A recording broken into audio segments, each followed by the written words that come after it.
안녕하세요. 지혜 독서입니다. 요즘에 나영석 PD 프로그램이 방송이 되고 있죠. 예전에 삼시세끼 그리고 꽃보다 시리즈, 신서유기 이런 것들도 방송이 된 적이 있는데 저는 그런 프로그램은 챙겨보지 않았는데 지금 이 스페인 하숙은 매주 꼬박꼬박 보고 있습니다.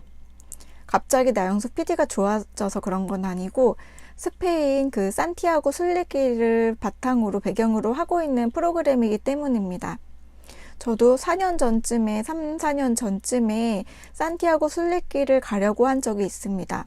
그런데 어떻게 일이 이렇게 돼서 못 가게 됐는데 그때 생각도 많이 나고 그때 갔으면 어땠을까라는 그런 가정도 해보게 되고 그러면서 그때 생각을 많이 하게 돼서 프로그램을 보고 있습니다. 물론 유해진 씨도 좋아하고 편집도 아기자기하고 예쁘게 돼 있어서 금요일 밤에 보기에 좋은 것 같습니다. 그러면서 저는 파울로 코엘료의 순례자라는 책도 다시 읽어보게 됐는데 이 책은 예전에도 읽었던 책인데 모든 책들이 그렇겠지만 다시 읽어보니까 또 다르게 느껴지는 것들도 있고 얘기하고 싶은 것들도 있고 해서 다시 이렇게 리뷰를 하게 되었습니다. 읽고 리뷰를 하게 되었습니다. 파울로 코엘료에 대해서는 작년에 출간된 히피라는 책을 소개해드릴 때도 잠깐 소개해드린 적이 있는데 아주 비정상적으로 내향적이고 집요하다고 생각을 해서 그의 부모님이 그를 정신병원에 가두기도 하고 그는 이렇게 어렸을 때부터 자기 내면에 무언가가 있는 것을 느끼면서 그런 것을 찾아 헤매는 그런 삶을 살았습니다. 그는 실제로 연금술에 빠져서 물론 그가 쓴 연금술사라는 책은 내면의 연금술을 통해서 자신의 신화를 이룬다라는 그런 메시지를 하고 있지만 그가 처음에 빠져있던 연금술은 실제로 금을 만들고 불로초 그런 약을 만들고 이런 연금술에 빠져 있었습니다.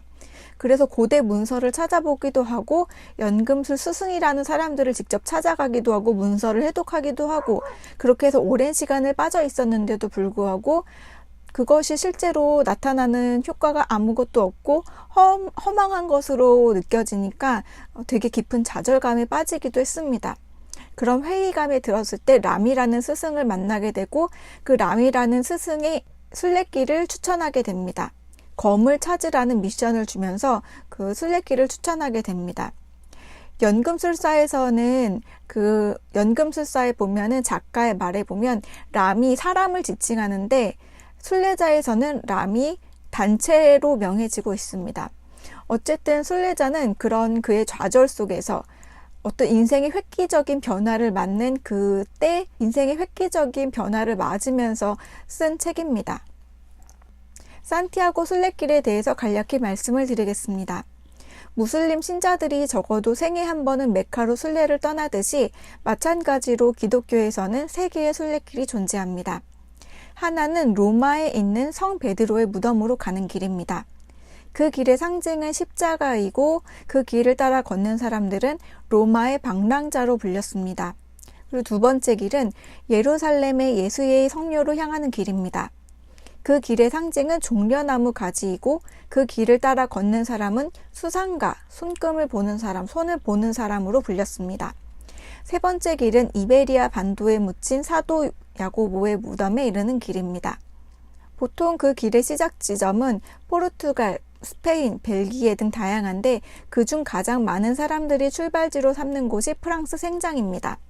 거기서 성 야고보의 유골이 안치되어 있는 산티아고 데 콤포스텔라의 대성당까지의 거리는 약 700에서 800km입니다. 그곳은 어느 날 밤 양치기가 들판 위에서 빛나는 별을 봤다는 장소입니다. 그곳에는 별들의 들판이라는 뜻의 콤포스텔라라는 이름이 붙여졌습니다. 그 길의 상징은 가리비이고 그 길을 따라 걷는 사람들은 순례자라는 이름이 주어집니다. 파울로 코엘료가 간 길이 바로 세 번째 이 길입니다. 그러니까 그의 책 제목은 그가 실제로 순례를 했기 때문이기도 하지만 산티아고 데 콤포스텔라로 가는 길을 걸었기 때문에 그 길을 가는 사람들을 일컫는 순례자이기도 한 것입니다. 코엘료와 함께 그럼 순례를 시작해 보겠습니다. 코엘료는 영적 스승으로부터 순례길에 검을 숨겨 놓을 테니 그 길을 걸으며 검을 찾으라는 미션을 받습니다. 그리고 그 길에 코엘료를 이끌어줄 안내자 페트루스와 함께합니다. 안내자 페트루스는 순례길을 걸으며 그에게 여러 가지 명상과 수련법을 단계별로 하나씩 가르쳐 줍니다. 순례를 시작해서 제일 먼저 알려준 훈련법은 일명 거듭남의 훈련이라고 하는 씨앗 훈련입니다. 땅에 무릎을 꿇고 몸을 웅크려서 태아의 형상을 만듭니다. 모든 것을 이완하고 명상과 잠에 빠진 상태에서 새롭게 태어납니다. 토지에서 싹이 움트듯이 천천히 몸을 일으켜 새싹으로 변화하고 흙을 뚫고 나갑니다. 들판에 태양, 물, 바람 그리고 새들을 느끼고 하늘을 향해 뻗어나갑니다. 몸은 점점 단단해지고 근육은 팽창하며 뻗어갑니다. 그 팽창이 참을 수 없을 만큼 클 때 눈을 뜨고 씨앗 훈련은 그렇게 마무리가 됩니다. 거듭남의 훈련, 씨앗 훈련을 충분히 한 뒤에는 이제 속도 훈련을 합니다. 길을 따라 움직이는 과정을 중요하게 생각하지 않고 오직 목표만 바라보고 간다면 현재를 놓치게 됩니다. 우리 인생은 모두 현재 속에 있음에도 말이죠. 페트루스는 이렇게 말합니다. 우리가 매일같이 습관적으로 바라보는 것들 속에서 너무 익숙한 것이라 무관심해진 우리가 알아보지 못했던 신비를 발견하는 훈련은 그래서 중요합니다. 속도 훈련은 아주 느리게 걸으면서 주변을 의식하고 집중하고 알아채는 것입니다. 그 다음으로는 부정적인 생각이 들 때마다 손톱 밑을 이렇게 손톱으로 세게 눌러서 고통을 주는 잔인성 훈련, 그 다음에는 직관을 깨어나게 하는 물의 훈련, 그리고 또 다음에는 아가페 사랑을 느끼게 하는 푸른 천체 훈련, 그 밖에도 산채로 매장당하는 훈련, 람호흡법, 그림자 훈련 등 각종 훈련을 이어갑니다. 그리고 길에서 일어나는 일들, 만나는 사람과 동물들은 지금 그리고 그 다음에 무엇을 해야 할지를 알려주는 표식이 되고 또 불가능하고 무의미해 보이는 것들을 시도하는 과정에서 깨달음을 얻으며 순례길을 걷고 또 걷습니다. 이것이 이 소설의 플롯입니다. 소설이 시작되기 전에 책 맨 앞에는 이런 문구가 써 있습니다. 이 말씀을 듣고 그들이 말했다. 주님, 여기에 2개의 검이 있습니다. 그러자 예수께서 말씀하셨다. 그만하면 되었다. 소설의 큰 플롯이 검을 찾는 것이기 때문에 이 검이 등장하는 성경 구절을 쓴 것일 텐데 이 성경 구절의 배경을 보면 단순히 검을 언급하는 것 이상의 의미가 있음을 알 수 있습니다. 누가복음은 예수님이 살아있는 동안의 행적을 기록한 글입니다. 22장은 예수님이 십자가에 달리기 얼마 전에 제자들과 마지막 만찬을 나누는 그 장면입니다.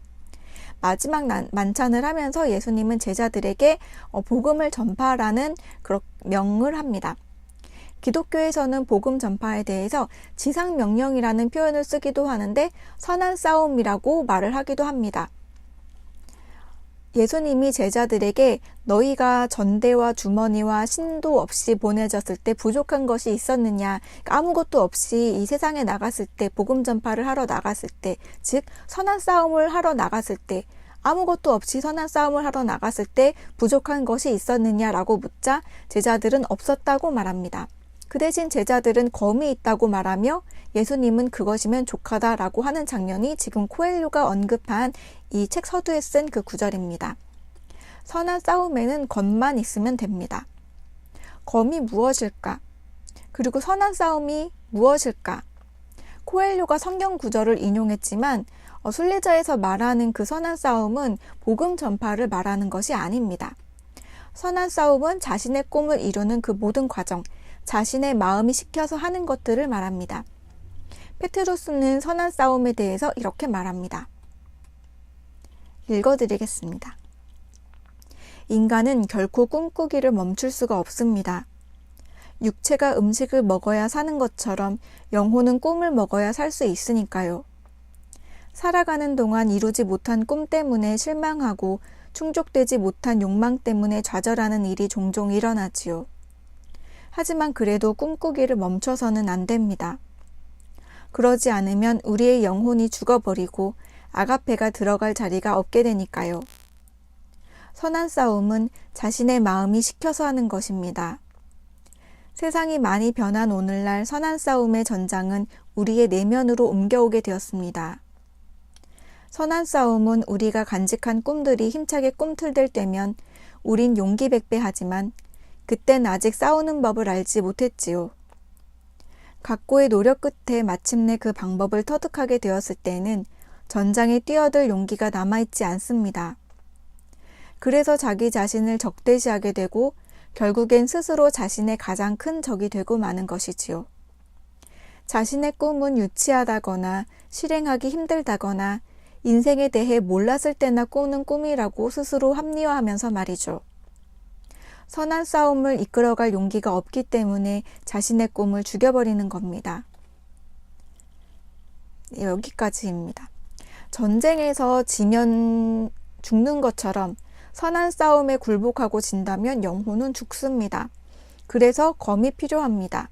녹슬지 않고 날선 검 말이죠. 책에서는 그 과정에서 만나게 되는 수많은 악마와 적들을 선악이라는 개념으로 구분하는, 우리가 일반적으로 선하다, 악하다, 이건 나빠, 이건 좋은 거야 이렇게 말하는 이분법으로 말하는 것이 아닙니다. 방향을 알려주는 그런 모든 것들이 방향을 알려주는 표지이고, 내가 싸워서 그 칼을 씀으로써 그 칼이 녹슬지 않도록 나를 훈련시켜주는 그런 존재들입니다. 자신의 검을 찾기 위해 출발한 순례길, 코엘료는 검을 찾을 수 있을까요? 코엘료는 이 길을 걸을 당시 38살이었고 잘 나가는 음반회사의 중력이었습니다. 책 끝에 있는 작가의 말에서는 당시 이렇게 회상합니다. 매달 꼬박꼬박 들어오는 만족스러운 급여와 심리적인 안정, 내가 익히 알고 있으며 기술적으로 얼마든지 제어할 수 있는 일을 포기해야 하는 상황이었다. 나는 바뀌어야 했다. 내 꿈을 쫓아야 했다. 비록 그것이 유치하고 우스꽝스러우며 실현 불가능한 것이라 해도. 늘 마음속으로는 바라왔으나 뛰어들 용기를 내지 못했던 꿈. 그 꿈은 작가가 되는 것이었다. 코엘료는 실제로 이 순례길을 떠나기 전에 책 2권을 쓴 그런 작가였습니다. 하지만 문단의 주목도 받지 못했고 대중에게 인기도 얻지 못했습니다. 그런 다음에 자기는 잘 나가는 음반회사의 중역을 맡고 있으면 이 길이 내 길인가 보다 하고 순응할 만도 한데, 그 자신이 원했던 그 꿈을 그냥 옛날에 내가 젊었을 때 한 패기로서 갖고 있었던 그런 꿈이었을 뿐이야 이렇게 여기고 자신의 삶에 안주했을 법도 한데, 코엘료는 아니다, 변화가 필요한 때다, 작가가 되기 위해서 이렇게 마음을 먹고 순례길을 떠나게 됩니다. 그래서 순례길을 떠나고 나서 쓴 책이 바로 순례자입니다. 이 책은 순례길은 1986년에 떠나고 순례자 이 책은 1987년에 썼고, 그리고 이 코엘료를 가장 유명하게 만들어준 책 연금술사는 그 다음 해인 1988년에 출간되게 됩니다. 코엘료는 자신의 인생을 말로서만이 아니라 자신이 인생을 통해서 선한 싸움을 끝까지 싸운다면 이길 수 있다라고 말하고 있습니다. 그리고 또 하나 말씀드리고 싶은 부분이 있습니다. 처음에 생장에서 길을 떠나려 할 때 그때 만난 어떤 집시를 우연히 만나게 되는데, 그 집시가 이런 말을 합니다. 꼭 그럴 필요는 없소. 당신이 원하면 내가 대신 찾아줄 수도 있소. 그러니까 검을 찾으러 순례길을 떠난다라는 말을 했을 때 그 집시가 그렇게 꼭 굳이 순례길을 힘들게 가지 않아도 된다, 내가 검을 찾아줄 수도 있다, 이런 말을 합니다. 그때 처음에는 코엘료가 그 말에 혹합니다. 안 그래도 브라질에 지금 풍성한 나를 위한 마련되어 있는 안락한 삶이 있는데 그 삶으로 돌아가고 싶은 마음이 드는 것이죠. 그때 안내자인 페트루스가 등장하면서 이렇게 말합니다. 산이 높다는 걸 알기 위해 산을 올라가는 것은 아닙니다. 산이 높다는 것을 알기 위해 산을 올라가는 것이 아니다. 그 등산 그 자체가 중요하다라는 말을 하는 것입니다. 즉, 검을 가지러 가는 것이 중요하지만 그것 이상으로 그 가는 과정과 그 경험들 자체가 목적이고 중요하다는 말을 하는 것입니다. 검을 갖는다는 것은 그 검을 찾는 그 과정까지도, 갖기 위한 과정까지도 포함하는 것입니다. 그것이 검을 갖는다는 진정한 의미입니다. 즉, 용기, 사랑, 삶의 표지를 알아채는 것, 그것이 말하는 것이 무엇인지 머리로만 그리고 설명을 들음으로써만 그 아는 지식적인 알미 아니라 경험으로서 알아지는 것이 진정한 알미라는 것입니다. 페트로스는 이어서 말합니다. 배는 항구에 있을 때 가장 안전하지만 배는 항구에 머물기 위해 만들어진 것이 아닙니다. 결국 페트루스와 함께 코엘료는 순례길을 떠나게 됩니다. 안정적인 삶에 만족할 수 있습니다. 왜 굳이 그런데도 선한 싸움을 해야 하는가? 그것은 그렇지 않다면 살아있지만 죽은 삶이기 때문입니다. 전쟁에서 지면 노예가 되는 것처럼 싸움을 포기했을 때의 삶이 그렇기 때문입니다. 페트루스가 선한 싸움을 포기하게 되는 그런 것에 대해서 말하는 대목을 읽으면서 오늘의 독서를 마무리하겠습니다. 꿈들을 죽일 때 나타나는 첫 번째 징후는 시간이 부족하다고 말하는 것입니다. 내가 살면서 알게 된 사람들 중 가장 바빠 보였던 사람조차 무엇이든 할 시간이 있었습니다. 아무것도 하지 않는 사람들이 늘 피곤하다고 말하고 정작 자신들이 하는 게 거의 없음을 깨닫지 못하면서 하루가 너무 짧다고 끊임없이 불평을 하지요. 그들은 사실 선한 싸움을 벌일 자신이 없는 겁니다. 꿈들이 죽어가는 두 번째 징후는 스스로에 대한 지나친 확신입니다. 삶이 우리 앞에 놓인 거대한 모험이라는 것을 보려하지 않는 것이죠. 그리고 스스로 현명하고 올바르고 정확하다고 여깁니다. 아주 적은 것만 기대하는 삶 속에 안주하면서 말이죠. 일상의 성벽 안에 머무르며 세상을 바라보게 되면 창이 서로 부딪히며 부러지는 소리, 땀과 먼지 냄새, 말에서 추락하는 소리, 정복의 열망으로 목이 마른 전사들의 불꽃 같은 눈빛은 볼 수 있습니다. 하지만 그 기쁨, 싸우는 사람의 심장이 느끼는 그 엄청난 희열은 결코 알지 못합니다. 싸우는 그에게는 승리나 패배는 중요하지 않습니다. 오직 선한 싸움을 치르고 있다는 것만이 중요하지요. 마지막으로 그 세 번째 징후는 평화입니다. 삶이 안온한 일요일 한낮이 되는 것이지요. 우리는 자신에게 대단한 무엇을 요구하지도 우리가 줄 수 있는 것 이상을 구하지도 않게 됩니다. 그리고는 우리는 자신이 성숙해졌다고 여깁니다. 젊은 날의 환상은 내려놓고 개인적이고 직업적인 성취를 이루었다고 생각합니다. 그래서 또래의 누군가 아직도 인생에서 이러저러한 것들을 원한다고 말하는 걸 들으면 놀라게 되는 거죠. 하지만 실상 마음속 깊은 곳에서는 무슨 일이 일어났는지 잘 알고 있지요. 우린 자신의 꿈을 위해 싸우기를 포기한 겁니다. 즉, 선한 싸움을 벌이기를 포기한 것이죠. 네. 코엘료의 책은 신비주의가 워낙 강하고 환상을 보거나 이렇게 납득 안 되는 의식을 치르거나 이런 좀 터무니없어 보이는 대목들이 있습니다. 저는 코엘료가 그런 것들을 경험하는 이유가 실제로 그가 그런 것에 심취해 있었기 때문이라고 생각합니다. 그러니까 삶에서 일어나는 표적들은 그 선한 싸움을 가는 그 당사자에게 맞는 표지들이 나타나는 거죠. 모든 사람은 자신의 삶의 표지가 나타나고 그것을 알아볼 수 있습니다. 알아보고자 한다면 얼마든지 알아볼 수 있습니다. 그리고 산티아고 이 코엘료처럼 굳이 내가 어떤 길을 가야 하는가 그 답을 얻기 위해서 자신의 검을 찾기 위해서 산티아고를 갈 필요는 없습니다. 모든 길은 순례길이 될 수 있습니다. 저 역시 산티아고 순례길을 가지 않았지만 코엘료가 말하는 그 선한 싸움을 저도 싸우고 있습니다. 그리고 코엘료처럼 신비한 이상한 그런 환상을 보거나 명상에 빠지지는 않지만 저의 방법으로의 명상을 하고 있고 저의 방법대로 표지들을 따르면서 저의 꿈을 향해 가고 있습니다. 마찬가지로 삶의 안온한 그런 것들을 버리고 도전하는 사람들, 자신의 꿈을 위해서 선한 싸움을 향해서 가고 있거나 또는 가려고 하는 분들이 있다면 저도 응원을 하겠습니다. 당신의 선한 싸움은 무엇인가요? 그리고 당신의 검을 찾았습니까? 오늘 함께한 책은 파울로 코엘료의 순례자였습니다. 감사합니다.